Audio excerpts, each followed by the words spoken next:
ফেনীতে স্বামীর নিষেধ অমান্য করে ধানের শীষে ভোট দেওয়ায় জহুরা নামে এক গৃহবধূকে তালাক দেয় তার স্বামী। এমন ঘটনা সামাজিক যোগাযোগ মাধ্যমে বেশ আলোড়ন তোলে। ঘটনাটি ছিল ফেনী সদর উপজেলার ধর্মপুর ইউনিয়নের বাঁশতলা এলাকায়। অভিযুক্ত ইসমাইল হোসেন কাউসার ধর্মপুর ইউনিয়নের ৯ নং ওয়ার্ডের স্বেচ্ছাসেবক লীগের সভাপতি। আমি ধানের শীষে ভোট দেওয়ার কারণে আমাকে ডিভোর্স দিয়েছে। আমার স্বামী আমাকে কখনো সুখ দেয় না। আমার স্বামী আমাকে অত্যাচার করতে করতে করতে করতে আজকে 13 বছর করতেছে। আমার স্বামী আমাকে যেটা দিয়ে পারছে এটা দিয়ে বেড়েছে। আমি অনেক মার খেয়েছি। ছেলে মেয়ের দিকে তাকিয়ে আমি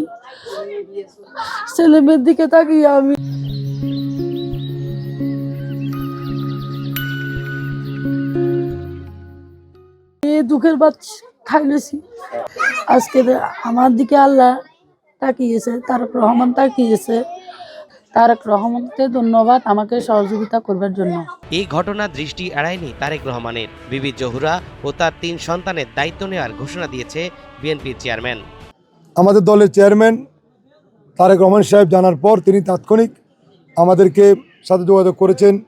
আমাদের বিএনপি পরিবার, আমাদের মিথুন সহ যারা আছেন, শাকিল সহ এদের সাথে যোগাযোগ করে ওদেরকে পাঠিয়েছেন। সাথে সাথে আমাকেও ওদের সাথে আসার জন্য নির্দেশ দিয়েছেন। আমরা এখানে এসেছি, ওনার খোঁজ খবর নিয়েছি।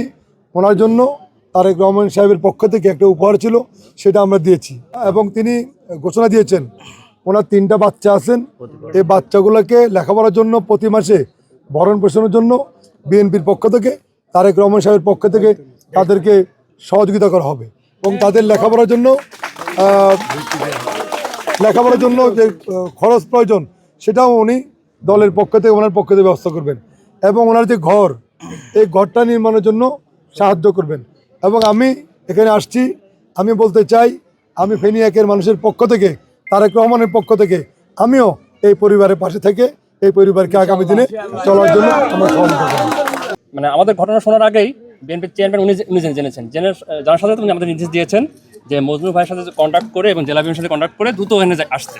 আমরা তার প্রেক্ষিতে আমরা আসলাম এবং উনি আমাদের যে নির্দেশনা দিয়েছেন যে এই ভুক্তভোগী পরিবার, বিশেষ করে আপনারা জানেন যে এই পরিবারটার যে মানে যে স্বামী, মানে যিনি তালাক দিয়েছেন, উনি কিন্তু আমাদের বিএনপি দলীয় না, ঠিক আছে, কিন্তু তবুও কিন্তু মানবিক নেতা আমাদের তারেক রহমান, উনি কিন্তু মানবিক বিবেচনা করেই এখানে পাঠিয়েছেন আমাদের। তারেক রহমানের এমন উদ্যোগে খুশি এলাকাবাসী।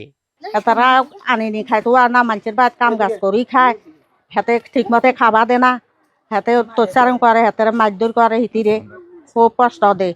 তো হিতিয়ে অসহায় হই ব্যাগ জাত দেই, হিতিয়ে অসহায় হই তারেক জিয়ারে ভোট দিতে গেছে। হিতিয়ে আরে বলছে কয় যে নানুরে কোনো সময় এখন কার টার দিলে আনেরা সহযোগিতা করবেন, ইলে গেছি আই আর নাই কি ভোট দিয়ে আছে। আর হিতিরে গালাগালি করে, হিতিরে ছাড় দিছে 1 তালাক 2 তালাক 8 লাখ 15 বার কইছে। আজকে তারেক রহমানের সহযোগিতা হাসি আন্ডা, এটা খুশি আন্ডা, মা বোন সবাই আন্ডা খুশি। 26 সালে এই প্রথম তার ভোটার, সে ভোট দিয়েছে। ভোট দেওয়ার অপরাধে তাকে তালাক দেওয়া হয়েছে। বিএনপির পক্ষ থেকে তারেক রহমান সাহেব এদের জন্য সাহায্য সহযোগিতা পাঠাইছে, আমরা শুনেছি, দেখেছি। অশেষ ওনাকে ধন্যবাদ, দোয়া করি আল্লাহ যেন ওনার বাল বাচ্চা পরিবার পরিজনকে আল্লাহ যেন ওনাকে ভালো রাখে, শান্তি রাখে।